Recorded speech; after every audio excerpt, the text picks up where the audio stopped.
राष्ट्रीय मतदार दिनानिमित्त राज्यातही आज विविध ठिकाणी कार्यक्रम आयोजित करण्यात आले।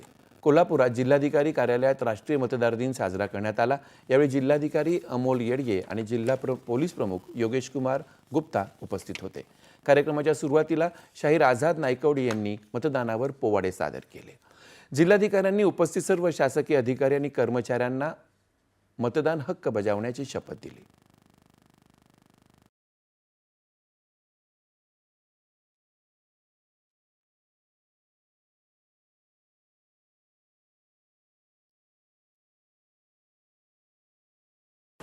क्षेत्रस्तरावरती BLOपर्यंत सर्व मतदारांना मतदान प्रक्रियेमध्ये सहभागी करून घेण्यासाठी अविरत कष्ट करत असते।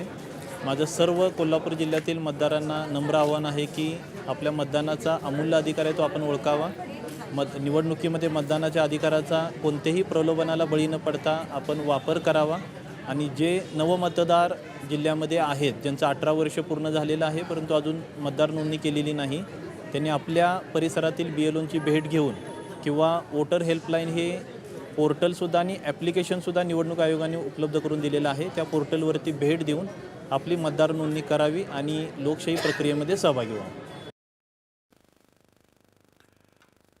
मतदार दिनाचा कार्यक्रम आज नाशिकच्या जिल्हाधिकारी कार्यालयात आयोजित करण्यात आला होता। मतदार नोंदणी अधिकाऱ्यांनी मतदार नोंदणीला मंजुरी दिल्यानंतर 15 दिवसात संबंधित मतदाराला मतदान ओळखपत्र मिळेल असं नियोजन करण्यात येत आहे, अशी माहिती राज्याचे मुख्य निवडणूक अधिकारी एस चोक्कलिंगम यांनी या कार्यक्रमात दिली। मतदार यादी त्रुटीविरहित करण्यासाठी प्रयत्न चालू असून त्यासाठी सर्वांचं सहकार्य अपेक्षित आहे असं ते म्हणाले। याशिवाय माझा भारत माझं मत मतदान हे राष्ट्रीय कर्तव्य आहे असा संदेश देत नाशिकच्या सायकलपटूंनी आज सकाळी सायकल फेरी काढली।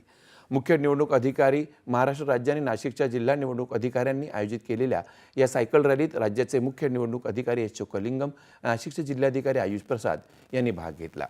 मुंबई विद्यापीठात राष्ट्रीय मतदार दिनानिमित्त आज राज्यस्तरीय पदयात्रा आणि जनजागृती रॅली आयोजित करण्यात आली होती। या कार्यक्रमात उपजिल्हाधिकारी गजानन पाटोळे, राष्ट्रीय युवा पुरस्कार विजेते डॉक्टर सुभाष दळवी यांच्यासह अनेक मान्यवर सहभागी झाले।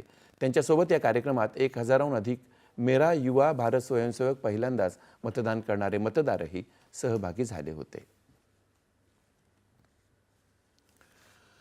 राज्यातल्या 3,37,000